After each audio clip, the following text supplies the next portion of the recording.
를 나누고자 합니다. 지난주 우리는 구원하심을 나타내며 살아가기를 결단했어요. 하나님의 구원하심을 나타내는 삶. 그래서 하나님이 구원하심이 괜찮고 내가 삶의 손해를 보더라도 어려움이 있더라도 괜찮은 삶.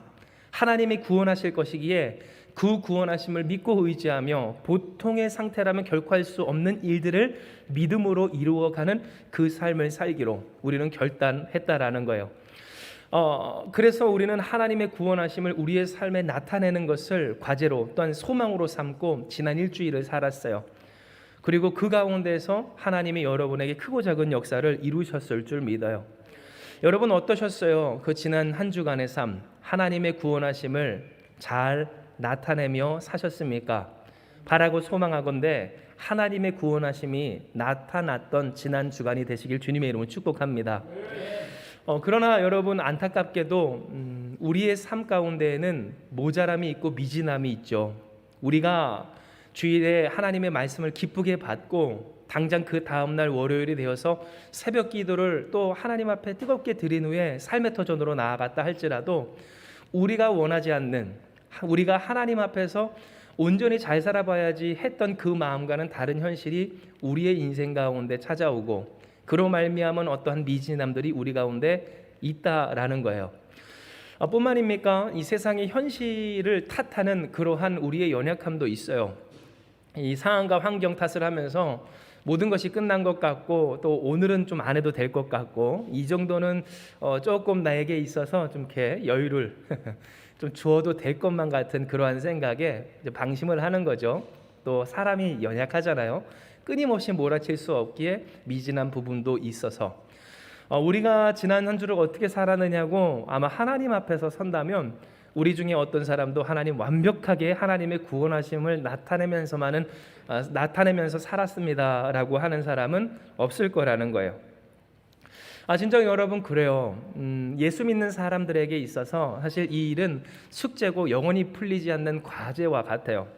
왜냐하면 하나님의 말씀을 받고서 또 기쁨으로 그 삶의 터전으로 돌아갔다 할지라도 막상 뒤틀어진 현실 탓에 또는 그 탓을 하고 있는 나로 말미암아 하나님 앞에서 온전히 그 말씀대로 성취하지 못해내는 하나님의 말씀대로 순종하지 못하는 우리의 모습이 있기 때문이에요.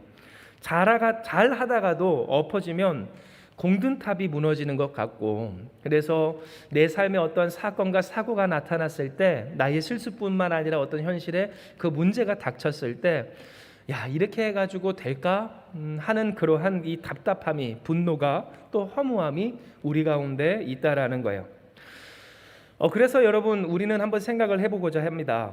구원하심을 나타내지 못함이 우리에게 있어서 구원하심을 나타낼 만큼 잘 살아내지 못함이 우리에게 찾아와서 우리에게 극심한 허무로 이어질 때 우리가 어떻게 해야 하는가?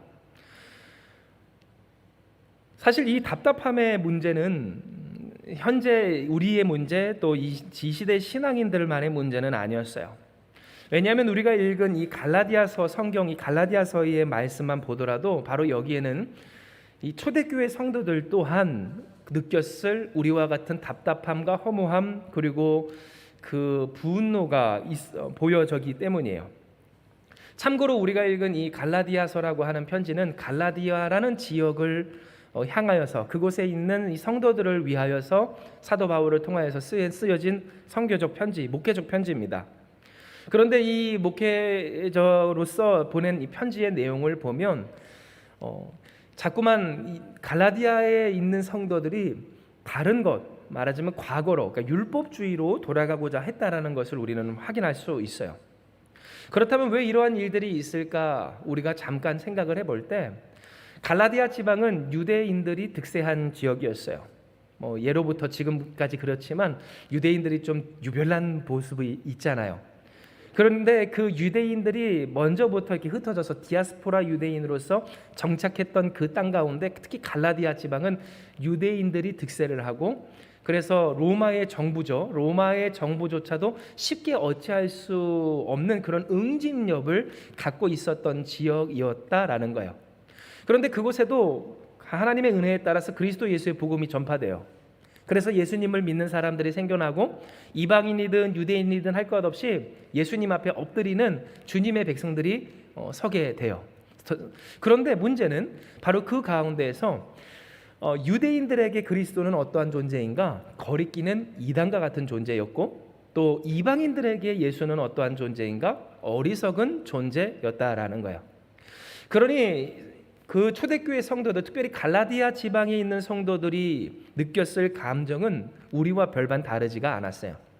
왜냐하면 예수님을 믿으면 내 삶이 잘 될 줄 알았는데, 또 잘 되고 싶은데, 사람으로서 잘 되기를 바라는 것이 당연한데, 예수님을 믿음으로 말미암아 내 삶에 실제적으로 겪어야 하는 그 어려움이 점점 심해졌다라는 거예요. 그러니 이 초대교회 성도들의 마음 가운데는 이러한 생각이 들었었던 것 같아요. 뭐가 문제일까? 내가 뭐가 부족해서 그랬을까?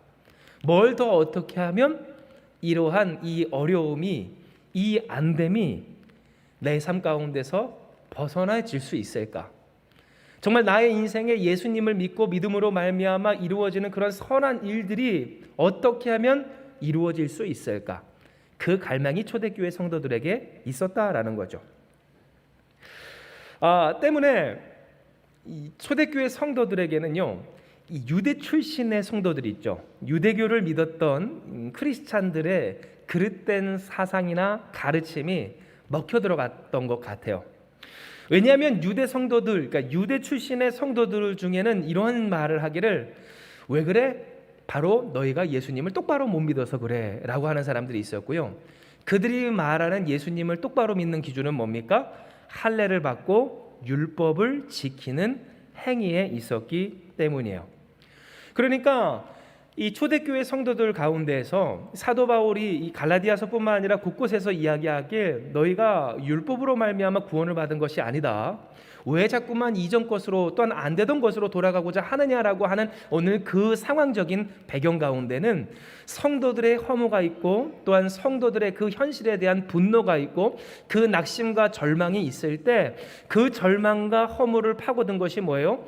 왜 그럴까 하는 것을 풀어주고자 하는 그릇된 접근과 또한 처방의 문제가 있었다라는 거예요. 물론 여러분 여기서 생각하실 수 있는 게 예수님을 똑바로 믿으라고 하고 하는 말, 그 말이 목사님이 지금 하시는 그 말 아니에요? 라고 하실 수도 있을 거예요. 저뿐만이 아니라 모든 목사님들도 그 성경이 말하는, 전하는 그러한 모든 이야기들 중에서 결국 우리에게 주실 하나님의 말씀은 예수님을 잘 믿고 예수님을 똑바로 믿으라라고 하는 것 아니겠느냐라는 것이라는 거죠. 뿐만 아니라 우리가 이 할례와 율법을 지키는 것에 있어서도 좀 헷갈릴 수가 있는 것이, 할례야 그렇다 치더라도 율법을, 하나님의 말씀을 잘 따라 사는 것 중요하지 않습니까? 라고 여러분 생각하실 수가 있어요. 그러니까 유대인들이 이야기했던 그 내용이 뭐가 문제이길래 지금 사도 바울은 이렇게 갈라디아서라는 이 편지까지 보내면서 이 갈라디아 지방에 있는 성도들을 다시 독려하고 또한 다시 이 단돌이 하고자, 이 가르치고자 하느냐라는 그러한 의문이 들 수가 있다라는 거예요. 그러나 여러분 헷갈리시면 안 되는 게 뭐냐면, 옛날 초대교회 성도들에게 있던 잘못된 가르침은요, 예수님 똑바로 믿으라는 이 가르침이 아니었다라는 점이에요. 헷갈리시죠? 유대인들은 예수님을 똑바로 믿어야 돼. 할례 받고 또 율법을 지켜야 돼. 그래 예수님 똑바로 믿는 거야 라고 할 때 똑바로 믿어야 한다라는 말은 맞아요. 그런데 똑바로 믿으라고 하는 그 내용은 맞지가 않았다는 거예요. 실로 갈라디아 성도들은요, 예수님 잘 믿고 있었어요. 물론 완벽하진 않았겠죠. 그러나 그들이 믿는 그 믿음에 있어서 사도 바울을 통하여서 전하신 참 복은 예수님으로 말미암아 구원을 얻는다는 사실을 믿는 오늘 그 신앙에 있어서만큼은 틀림이 없었다라는 거예요. 그런데 문제는 자꾸만 유대인들이 뭘 가르쳐요? 그 복음이 틀렸다고 이야기를 해요. 거기에 문제가 있다라고 얘기해요. 그것만으로 되는 것이 아니라 이것까지 더해야 돼라고 이야기하면서 율법과 할례를 이야기했다는 거예요. 그리고 특별히 아셔야 할 것은 유대인들이 말하는 율법은요, 하나님의 말씀만이 아닙니다. 성경의 말씀만이 아니라 유대인들이 그 내부에서 정해놓은 수많은 그러한 법률화된 그러한 규칙 규칙들을 율법이라고 칭하는데, 유대인들이 갖고 왔던 율법은 뭐예요? 바로 이 하나님의 말씀보다도 더 많은 양의 그러한 세부적인 규칙들을 가지고 와서는 잘 되고 싶어? 잘 살고 싶어? 하나님을 믿는데 수치함 없이 허무함 없이 되고 싶어? 그러면 우리처럼 이러거나 해야 돼. 그래야 예수님을 잘 믿는 거고, 그래야 구원을 받을 수 있어 라고 이야기를 하고 있었다라는 거예요. 여기서 우리는 발견을 하게 됩니다. 오늘날 이 시대 우리가 때때로 겪는 그러한 이 허무함과 또 내 삶에 대한 깊은 절망, 진정 모든 것이 한 번에 무너지는, 공든탑도 완전히 무너져버리는 그러한 실망감이 우리 가운데 있을 때, 그러한 것이 우리에게만 있는 것이 아니라 초대교회 성도들에게도 있었음을 우리는 보게 돼요. 뿐만 아니라 우리는 보게 돼요.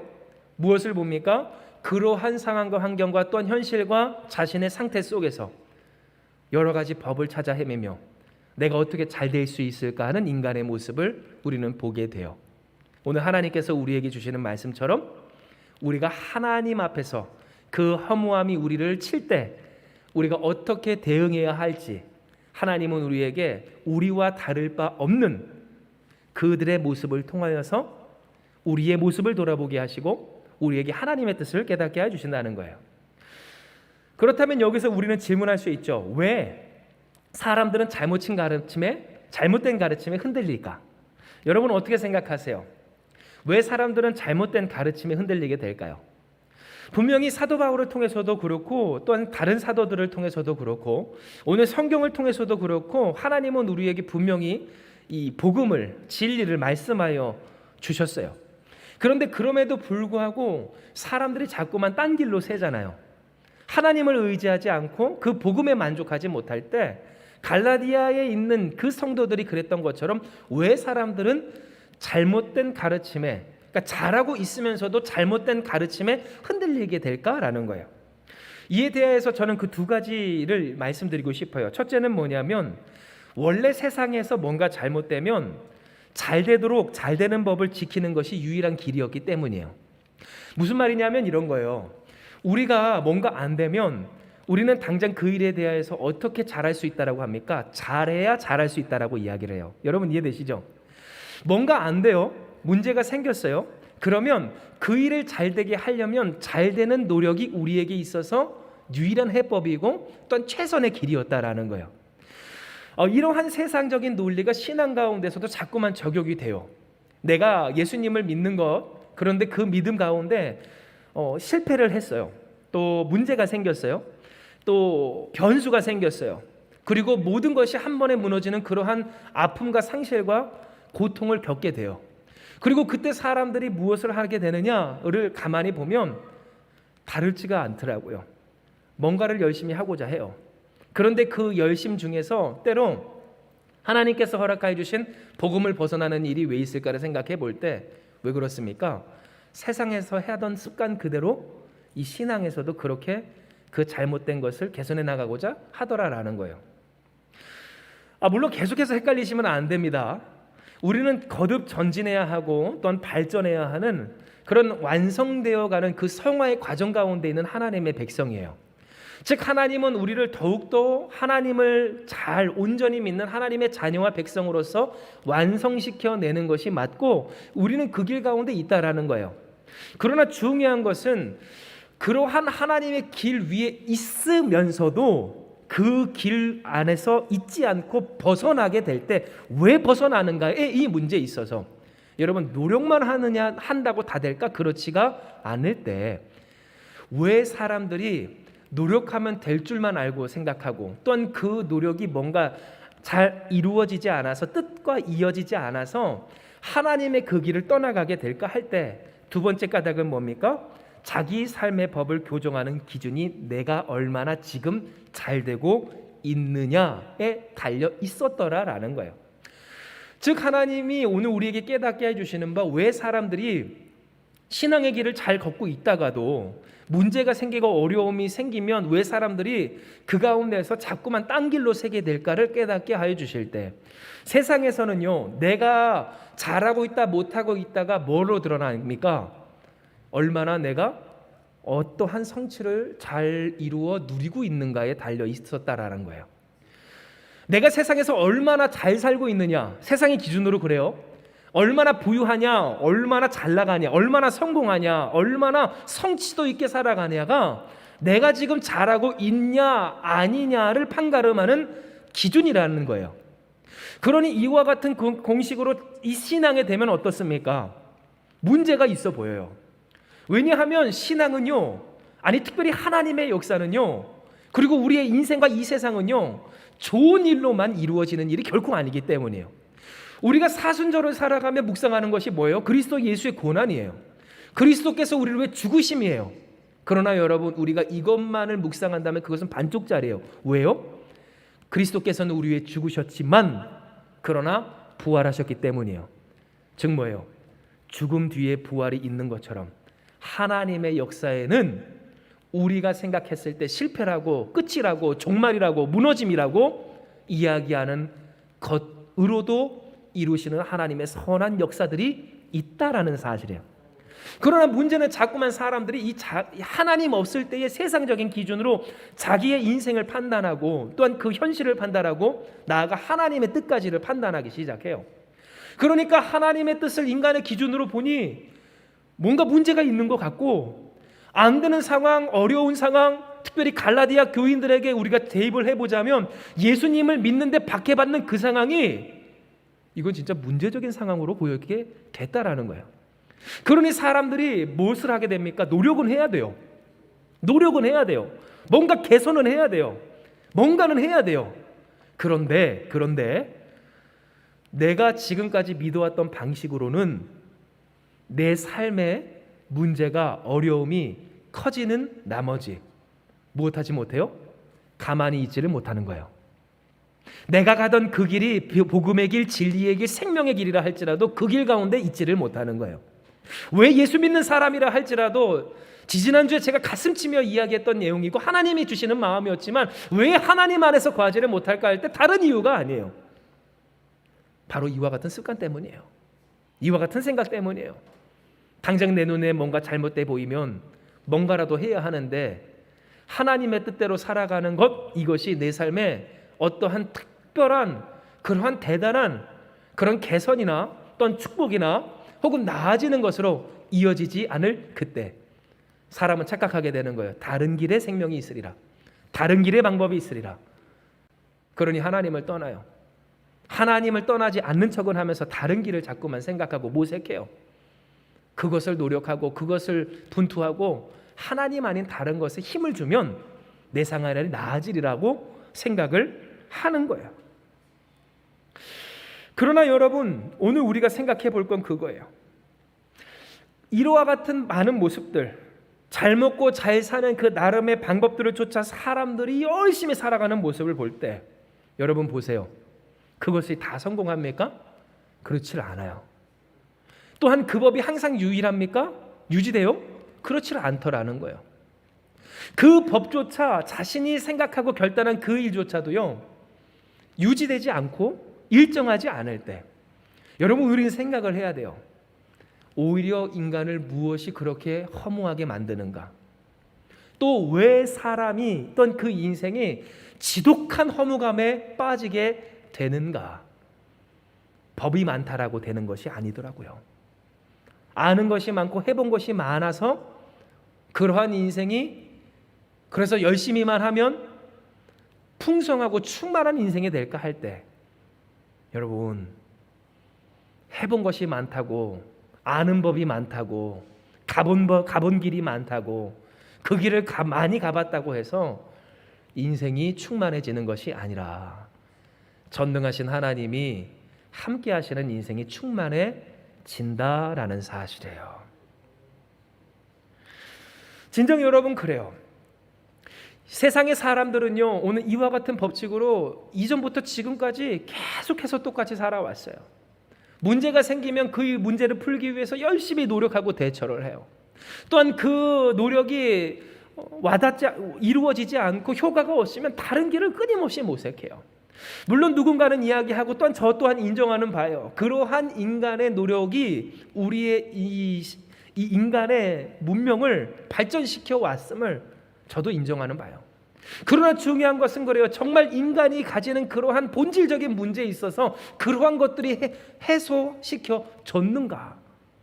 여러분, 그렇습니까? 정말 그럴까요? 인간의 지극한 허무의 문제를 문명과 또한 그 기술의 발전이 해소해 줄까요? 인간의 영혼과 어떤 그 생명과 또한 그 죄와 죽음의 문제를 그 구원을 과연 인간들이 풀어낸 그 해답들이 해소시켜 줬느냐라는 사실이에요. 그렇지 않아요. 오히려 어떤 부분에 있어서는 퇴보했고 그것을 여러분 우리는 보고 있는 바입니다.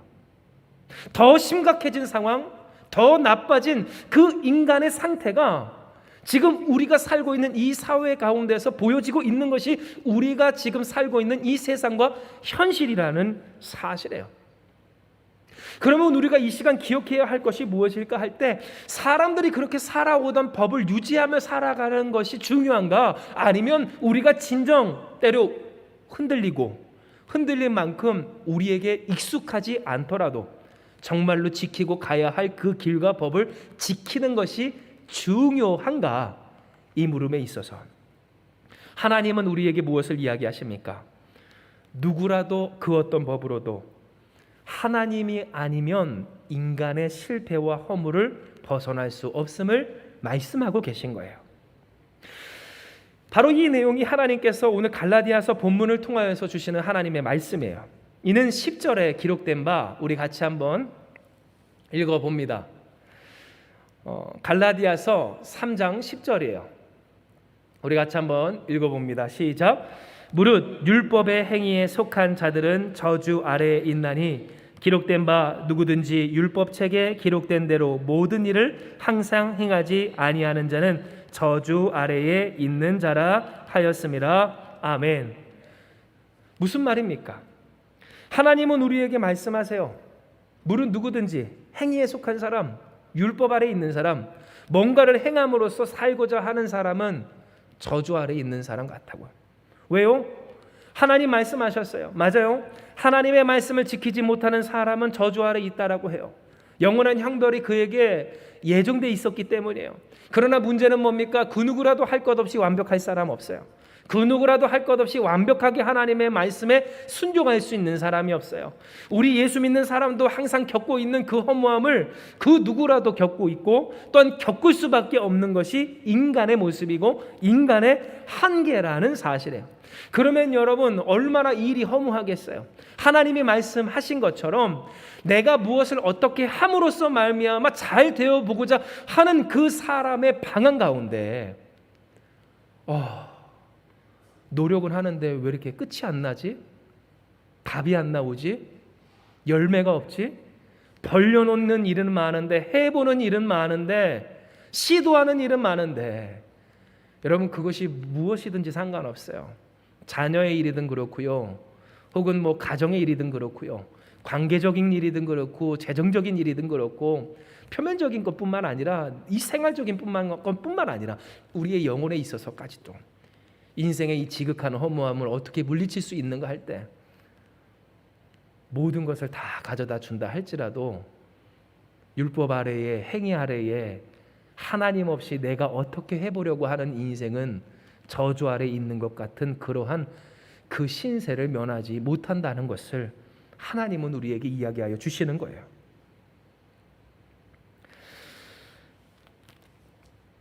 이에 여러분 하나님은 우리에게 본문 11절에서 12절의 말씀을 통하여서 우리가 무엇으로 그러면 살아야 할지를 이야기해 주세요. 이는 본문 11절에서 12절의 말씀을 통해 하나님 이야기해 주시는 바 우리 같이 한번 읽어봅니다. 시작. 또 하나님 앞에서 아무도 율법으로 말미암아 의롭게 되지 못할 것이 분명하니 이는 의인은 믿음으로 살리라 하였습니다.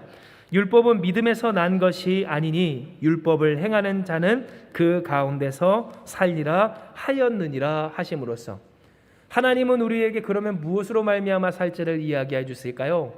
믿음으로 말미암아 살리라를 이야기해 주세요. 즉 하나님 앞에서 우리가 어떻게 살 수 있을까? 하나님의 축복을 우리가 어떻게 누릴 수 있을까?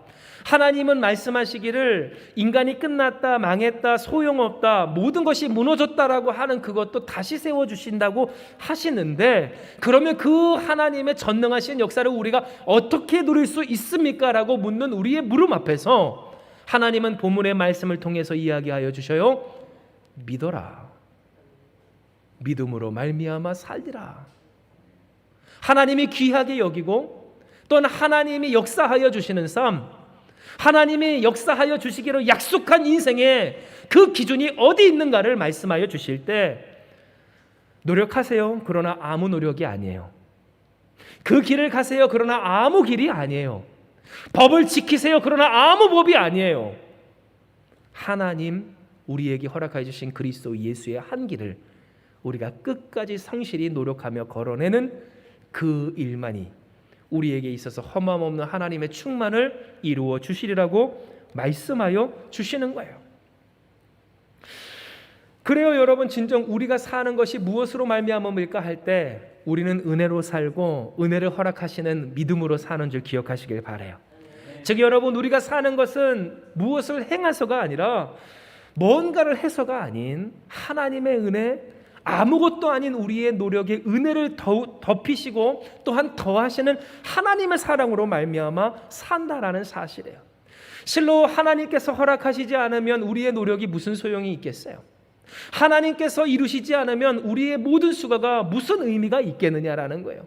맞아요. 하나님을 떠나면 우리는 허무할 수밖에 없고 그 수치와 지독한 이 저주와 같은 이 허무함 가운데 굴종할 수밖에 없어요. 완벽할 수도 또한 잘했다 할 수도 온전할 수도 없는 것이 우리의 모습이라는 거예요. 그러니 여러분, 우리의 삶이 허물을 벗어날 수 없다라고 할 때 여러분은 어쩌면 그 말은 답답한 말이에요. 왜냐하면 하나님은 우리에게 말씀하시길 왜 노력했는데 이럴까 하는 인간에게 그냥 노력이 아닌 하나님과 함께하는 그 노력, 하나님이 기뻐하시는 그 노력, 하나님께서 귀하게 여기시기로 정해 놓으신 대로의 그 믿음의 삶, 믿는 삶, 믿음으로 말미암는 삶을 허락하여 주셨기 때문이에요.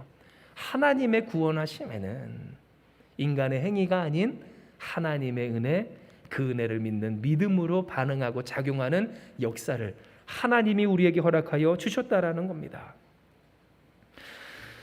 실제로 우리가 우리의 삶 그리고 우리 주변의 사람들의 모습을 볼 때 단순히 우리의 길이 번잡스럽고 또한 아는 길 또한 해본 법 우리 그 노력이 많다라고 해서 잘 사는가 그렇지 않다라는 것은요 너무나도 잘 드러나는 바예요.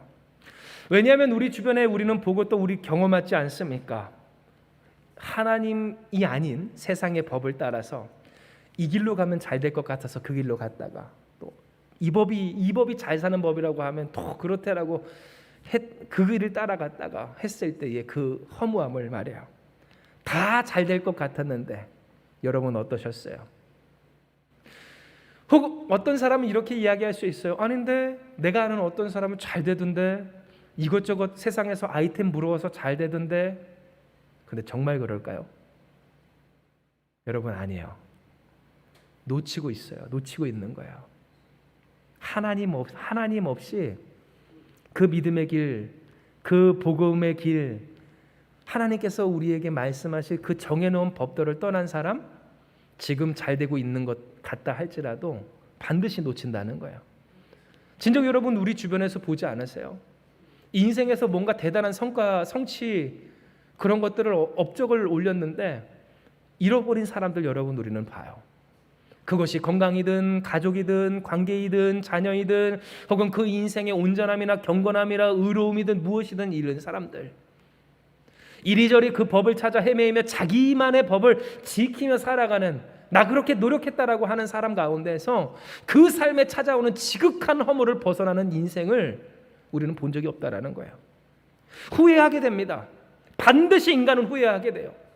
온전할 수가 없고 완벽할 수 없기 때문에 잘 되는 것 같아도 그 잘 되는 것 같은 그 겉모습만 인간이 볼 뿐이지 그 속이 썩어 들어가는 것은 하나님만 알고 그가 안다라는 거예요. 그 가까이 있는 사람만 아는 거지 우리가 알 리는 없을 때 사람들 자꾸만 착각해요. 아닌데 하나님이 아닌 세상에도 길이 있던데, 잘 사는 법이 있던데, 착각이라는 사실이에요. 진정 오늘 우리에게 하나님께서 말씀하여 주시는 것 다른 것 아닙니다.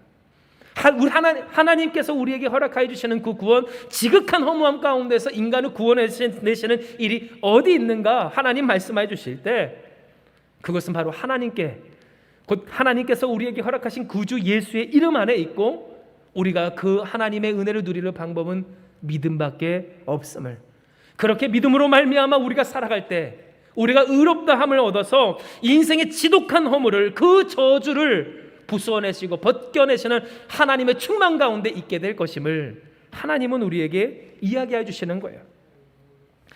물론 어떤 사람들에겐 불안함이 있어요. 그 불안함은 믿는 우리에게도 마찬가지로 있어요. 그 불안함은 어떠한 겁니까? 바로 이런 거예요. 그럼 목사님 믿고만 살아요? 아무것도 안 해요? 그럴 수 없잖아요 하는 그 불안이에요. 물론 여러분, 이 불안은 합당해요. 왜냐하면 이 성경에도 있지만요, 게으르고 악한 종이라고 그랬어요. 우리는 게으름을 피해야 하고 성실해야 하기 때문이에요. 성실한 저와 여러분 되길 주님은 축복합니다. 그러나 중요한 것은 계속해서 우리는 혼동하면 안 돼요. 헷갈리니까 문제예요. 예수 똑바로 믿으면 좋은데 문제는 똑바로 믿는다고 하는 것과 이 다른 조건을 우리가 결부시키면 안 되는 것처럼 성실해야 하는데 그 성실과 잘못된 성실을 이으면 안 된다는 사실이죠. 즉 여러분, 맞아요. 우리는 열심히 살아야 해요. 성실해야 해요. 노력해야 해요. 법을 찾아야 해요. 그러나 그 법은 이미 우리에게 주어진 바 된 복음의 길, 믿음의 법, 바로 하나님께서 허락하신 이 영적인 여정에 대한 성실이라는 사실이에요. 오늘 우리에게 있어서, 특별히 예수 믿는 사람에게 있어서 안타까운 모습 중에 하나는요, 신앙과 이 생활이 다른 층위에 있는 것처럼 생각하는 착각이 있다라는 거예요. 그러니까 예수 믿는 것과 내 생활이 다른 층에 있는 것처럼 생각하는 경우가 적지 않더라라는 거죠. 물론 그것이 꼭 떨어져 있다라고 생각하지는 않을 거예요.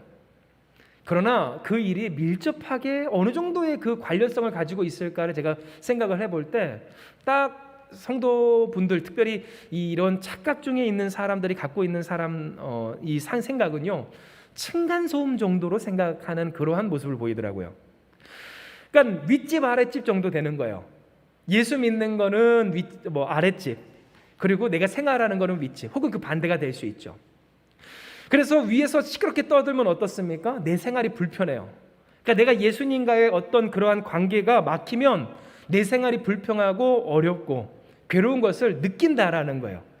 그리고 그 생활이 어렵고 힘들면 신앙생활이 어려운 것도 마찬가지로 되고요. 그런데 곰곰이 가만히 보면요, 어떠한 모습이 보이냐면 이 신앙과 생활이 같은 층에 있다라고는 생각을 잘 못할 때가 많은 것 같아요. 그러니까 내가 신앙이 무너지면 생활이 무너지고, 생활이 무너지면 신앙이 무너진다라고 하는 생각들을 잘하지 못한다는 사실이죠.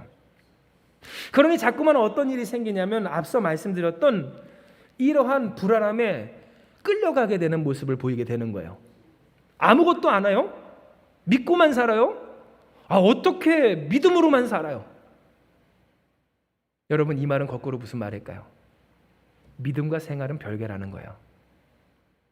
믿음의 집 따로, 생활의 집 따로예요. 제가 요한이니까 요한이네 따로, 배요한 목사네 따로라는 거예요. 배목사네 따로라는 거예요.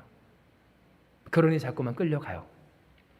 앞서 우리가 여러분과 함께 나눴죠. 사람에게 두 가지 습성이 있다고. 하나는 뭐예요? 문제가 생길 때는 그 문제를 열심히 풀고자 하는 습성이 있다는 것, 노력한다는 것과, 둘째는 그러다가 안 되면 안 되는 것이 기준이 되어서 잘 되는 법을 찾아 나아간다는 것. 그런데 오늘 이 일이 왜 자꾸만 신앙생활에 적용돼서 하나님이 우리에게 주신 분명한 진리의 길이 있음에도 불구하고 자꾸만 곁길로 새 나갈까 할 때, 결국 여러분 정리할게요. 믿음과 생활이 별개라고 생각할 때 사람은 속수무책으로 끌려가게 된다라는 사실이에요. 그러나 기억할 것은 이거예요. 여러분, 믿음과 생활은 결코 별개의 일이 아니라는 사실입니다. 잘 믿는 것이 잘 사는 것과 반드시 이어져 있다라는 거예요. 물론 여러분, 제가 여러분께 말씀드리는 것이 예수 믿으면 무조건 잘 됩니다, 만사 형통합니다, 머리 됩니다, 성공합니다, 번창합니다, 건강합니다, 치료됩니다 라고만 이야기하는 것은 아니에요. 왜냐하면 앞서 말씀드렸다시피 예수 믿는 일에는 뭐가 있어요? 고락이 있고, 또한 누군가를 통하여서 주어진 그 아픔을 통하여 이루시는 하나님의 선한 일도 있기 때문이에요. 십자가의 고난과 죽음 뒤에 부활이 있는 것처럼 하나님의 역사에는 항상 한 면만 있는 것이 아니라 양면 모두가 있다라는 사실이죠. 그러나 중요한 것은 이래요. 하나님이 다스리시는 인생의 결과가 어떻게 되느냐 할 때 은혜로 이끄시고 영광이 후유하는 역사가 있다라는 사실이에요. 즉 예수 믿는 사람에게 있어서 수치가 있느냐? 그렇지 않다라는 거예요. 예수 믿는 사람에게 있어서 허무가 있느냐? 그렇지 않다라는 거예요. 세상이 말하고 벗어날 수 없다라고 하는 그 사람의 저주를 하나님은 푸셨고 그 속박을 끊어내셨고 우리를 자유하게 하셨고 우리를 하나님의 자녀로 온전케 하여 주실 때 우리는 착각해서는 안 돼요. 넘겨서는 안 돼요. 진정 인생이 무엇으로 말미암아 영광스러워지고 온전하여지고 생명과 능력으로 또한 의미 있는 것으로 가치 있는 선함으로 충만해지는가? 하나님께 달려있고 하나님을 믿는 그 믿음에 있었다라는 사실이에요. 그러므로 하나님이 오늘 우리에게 허락하여 주시는 그 말씀 속에 나타난 아브라함의 인생을 우리는 볼 필요가 있어요. 왜냐하면 여러분 보세요. 오늘 우리가 읽은 그 본문에 나타난 아브라함이라는 사람은 어떠한 인생입니까? 바로 이 시대와 어떤 이전부터 있었던 모든 인간의 허무함을 나타내주는 전형이기 때문이에요. 아브라함은 어떠한 인생이었어요? 결핍된 인생이었어요. 그는 힘이 있었고 돈이 있었어요. 능력이 있었어요. 그가 움직일 때 그 진영을 이집트라는 대국이 주목하여 볼 정도로 그는 이미 성공한 사람이었다라는 거예요. 그러나 여러분 그에게는 결핍이 있었죠. 자녀가 없었어요. 그런데 그 하나의 결핍이 그의 인생의 지극한 허무함이 돼요. 수많은 것들 가운데 하나만 없어도 허무해지는 인생의 전형을 우리는 아브라함을 통해 볼 수 있다라는 거예요. 그런데 그 아브라함은 하나님으로 말미암아 변하게 됩니다. 그 허무했던 인생이 바뀌게 돼요. 그가 목매었고 또한 간절했던 아들조차도 더 이상 하나님 앞에서 가장 중요한 것이 아니게 되는 인생이 됩니다. 인간이 어떻게 서게 되는가? 자신에게 결핍되었더라고 하는 그 허무한 것들을 어떻게 이기어가는가를 아브라함의 인생을 통하여서 보여주게 될 때에 여러분 아브라함이 이 복을 어떻게 받아요? 결론만 말씀드릴게요. 믿음으로 말미암아 받았는 줄 기억하시길 바라요. 즉 믿음으로 말미암아 하나님의 충만을 그는 받았다는 거예요. 하나님이 심지어 그 사랑하는 독자 이삭을 바치라고 하였을 때도 옛날 같으면 여러분 아브라함이 그랬을까요? 진정 아브라함이 그 이삭을 바칠 수 있었을까요? 아들 하나 없어서 결핍된 인생이라 망한 인생이라 수치스러운 인생이라 허무한 인생이라 하였던 오늘 그 삶이 하나님께 그와 같은 선택을 할 수가 있었겠느냐는 거예요. 그러나 아브라함은 그렇게 합니다. 왜? 하나님이 아브라함을 바꾸셨기 때문에, 아브라함을 완성하셨기 때문에, 아브라함을 충만케 하여 주셨기 때문에 선하신 하나님을 향한 믿음이 충만함으로 말미암아 내가 그토록 애달파하던 나의 사랑하는 독자 이삭까지도 내어 놓을 수 있을 만큼 그를 세상 것이 아닌 하나님의 것으로 하나님은 충만하게 하여 주셨다라는 거예요. 이것이 바로 오늘 우리가 읽을 수 있는 본문 5절에서 6절의 말씀이에요. 우리 같이 한번 읽어봅니다. 시작. 너희에게 성령을 주시고 너희 가운데서 능력을 행하시는 이의 일이 율법의 행위에서냐 혹은 듣고 믿음에서냐? 아브라함이 하나님을 믿음에 그것을 그에게 의로 정하셨다 함과 같으니라. 아멘. 즉 무슨 말이에요? 하나님은 아브라함의 믿음을 사용하여 주세요. 아브라함의 믿음이 완벽했다라는 것이 아니에요. 그 믿음을 의롭게 여겨주시기로 잘했다 하여 주실 것으로 하나님이 정하셨다라는 거예요. 그래서 아브라함이 하나님을 믿는 그 부족하지만 연약하지만 보잘것없지만 그 믿음을 하나님 앞에 보였을 때 하나님은 반응하세요. 역사하여 주세요. 하나님은 귀히 여겨주세요.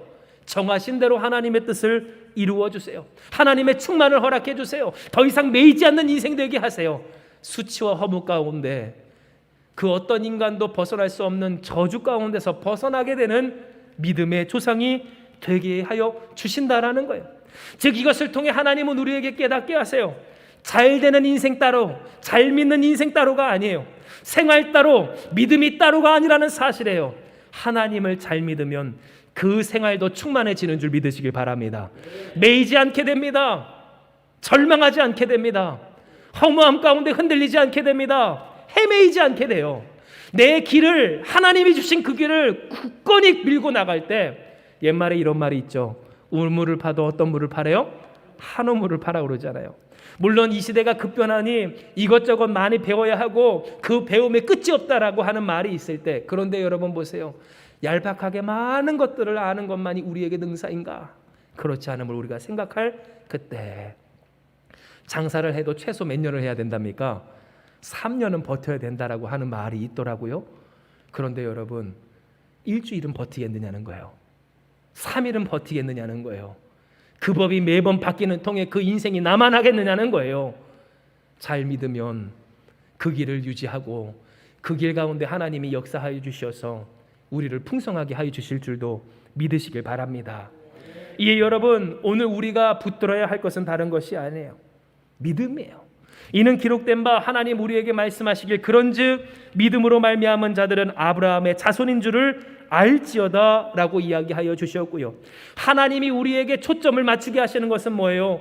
바로 우리의 믿음, 하나님을 믿는 우리의 신앙이기 때문이에요. 즉 여러분 진짜 잘 살고 싶다면 잘 되고 싶다면 그래서 무너진 것도 끝난 것도 망한 것도 죽은 것도 다시 살리시고 만나게 하시며 이어내시며 또한 하나님의 선으로 성취하시는 하나님의 역사를 누리고 싶다면 여러분 우리는 오늘 이 시간 무엇에 더욱 초점을 맞춰야 합니까? 믿음.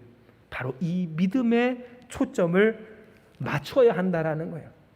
그렇다면 여러분 오늘 우리가 이 믿음에 초점을 맞춘다는 것이 무엇일까?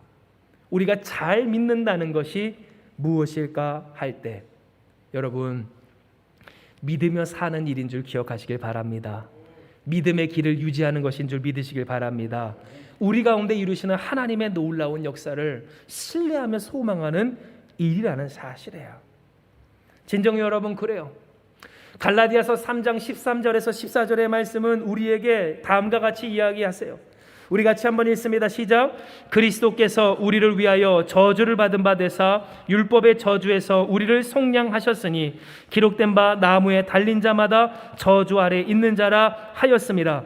이는 그리스도 예수 안에서 아브라함의 복이 이방인에게 미치게 하고 또 우리로 하여금 믿음으로 말미암아 성령의 약속을 받게 하려 하심이라. 아멘. 하나님은 우리에게 말씀하시고 또한 이루어 주세요. 예수께서 우리를 위해 저주를 받은 바 되셨다 하세요. 율법의 저주 아래서 속량하셨다 하세요. 즉 어떠한 힘과 능과 노력으로도 완벽할 수 없는 인간이기에 받을 수밖에 없는 그 죄의 형벌을 예수님이 대신 받아주셨다는 거예요. 그로 말미암아 우리는 자유함을 얻게 됩니다. 더 이상 율법의 저주 아래 있지 않게 돼요. 우리를 구원해 주신, 나 건져 주신, 완벽하지 않아도 구원해 주신 예수님을 믿으면 되는 문제로 하나님이 우리를 업그레이드 시켜주셨다는 거예요. 그래서 하나님은 아브라함을 미리 예정하여 주셨다고 해요. 아브라함의 그 믿음의 복이 이방인에게 미치게 하고 또 우리로 하여금 믿음으로 말미암아 성령의 약속을 받게끔 하시려고 그를 예정하셨다 하셨을 때 여러분 우리가 그 아브라함으로부터 이어지는 하나님의 축복을 받는 비결이 뭐예요? 믿음이요. 그 믿음을 통해 우리에게 주시는 하나님의 축복은 결국 뭡니까? 우리를 구원하시는 하나님, 선하신 하나님이셨다라는 사실이에요. 진정 우리에게 있어서 참복은 뭘까요? 선하신 하나님이세요. 성령을 주시고 그 성령으로 임하신 성령 하나님, 만복의 근원 되신 하나님이 우리에게 있어서 진정한 축복이 된다라는 사실이에요. 잘해서 복을 받는 것이 아니에요. 복이신 하나님과 함께 믿음으로 살 때 우리는 복을 받는 거예요. 하나님께서 우리에게 역사하여 주실 때만이 무너진 것도 끝난 것도 이별한 것도 우리에게 있어서 선으로 합하여 선이 되어지고 하나님의 영광이 되는 역사가 있게 된다라는 사실이에요. 그러므로 말씀을 정리하며 여러분, 오늘 우리가 기억했으면 좋겠어요. 인생을 살다 보면 반드시 허무함의 때는 찾아와요. 모든 것이 무너지고 그간에 아등바등했던 그 자신이 참 우스워지는 때가 반드시 오게 됩니다. 그때 사람들은 무엇해요? 수치스러워하고 극심한 지독한 허무함 가운데 가슴을 쳐요. 내가 무엇 때문에 이렇게까지 했는가? 눈물을 흘리고 괴로워하고 분노한다라는 거예요. 공든 탑이 무너지듯 단번에 일로 모든 것이 무너질 때를 경험할 그때 누군가는 노력할 힘을 잃게 되고 누군가는 자신이 걷던 그 생명의 길을 포기하게 된다라는 거예요. 그러나 기억하실 것은 그거예요. 여러분, 그렇다고 세상에 나가면 세상이 위로해 주는가? 그렇지 않아요. 다른 길로 가면 생명이 있는가? 그렇지 않아요. 다른 노력을 하면 이루어질 것이 있는가? 그렇지 않다라는 거예요. 왜요? 우리를 보장하시는 것은 전능하신 하나님 여호와 한 분밖에 없기 때문인지를 기억하시길 바랍니다. 즉 여러분, 우리가 끝까지 이 믿음의 길을 걸어야 하는 것, 인간의 생각으로, 인간의 기준으로, 인간의 습관으로 뭔가 잘못되면, 그래서 내 현실이 어려워지면 이거 뭔가 잘못됐는데 하고 그 법을 옮기며 노력하던 그것으로 보면 하나님의 길이 아닌 것 같아도 진짜 우리를 온전케 하는 그 길은 하나님밖에 없음을, 책임지시는 여호와 하나님이 우리의 삶의 진짜 축복임을 우리는 기억해야 한다라는 사실이에요. 그러므로 여러분, 오늘 하나님이 우리에게 주시는 그 말씀을 우리는 기억해야 해요. 우리의 삶의 수치와 허무는 무엇으로 말미암아 주어지는가? 이제는 더 이상 세상 일이 아님을 여러분, 우리는 기억해야 한다는 거예요. 세상에 문제가 많아서 어려움이 있어서 괴로운 세상이라서 우리가 허무하다고 착각하지 않는 여러분 되시길 주님의 이름 축복합니다. 왜냐하면 이 세상은 원래 허무했고요, 그런 세상 가운데 하나님이 우리를 구원하여 주셨을 때 구원하신 하나님 있음에도 불구하고 허무함을 느낀다면 누구 문제일까요? 세상의 문제, 하나님 문제가 아니라 하나님 의지하지 못하는 그 사람의 문제이기 때문이에요. 즉 하나님 오늘 우리에게 이야기하여 주시는 것은 뭐예요? 이 허무와 수치가 어디서부터 나는가?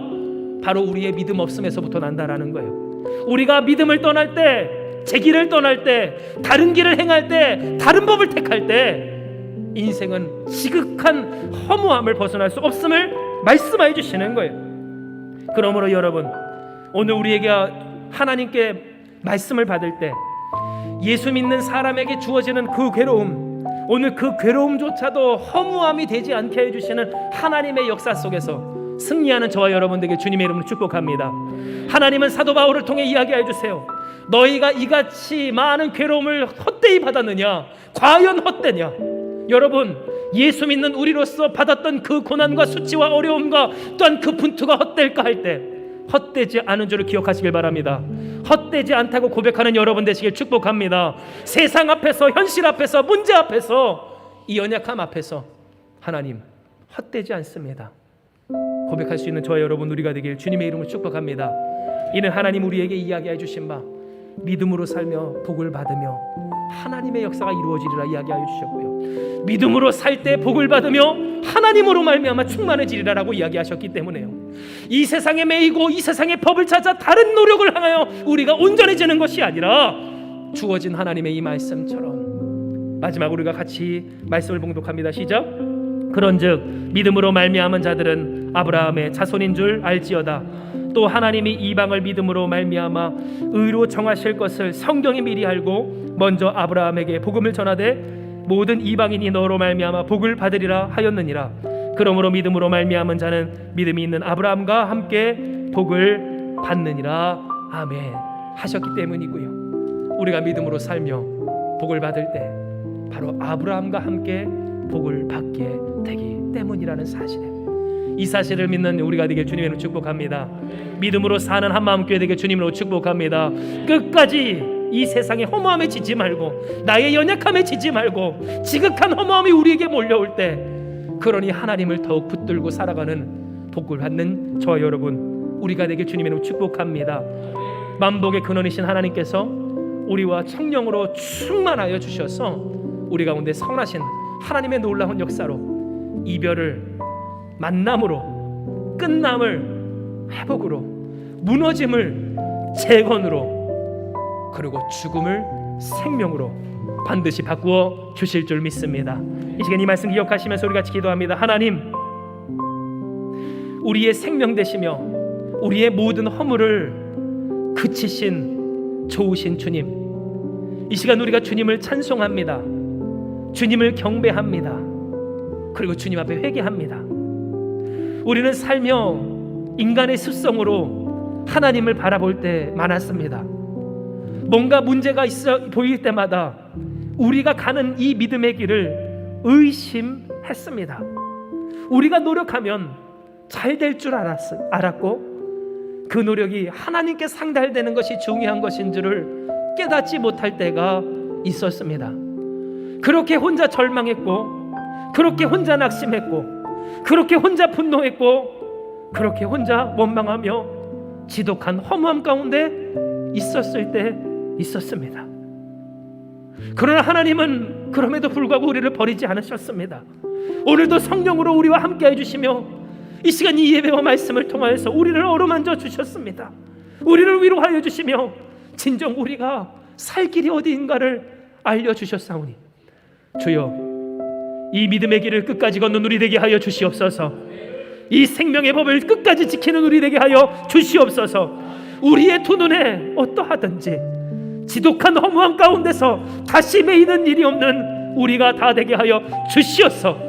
그리스도 예수를 믿는 믿음으로 말미암아 사는 우리가 되게 하여 주시옵소서. 그러므로 주여, 지독한 상실감 가운데 있는 자 있습니까?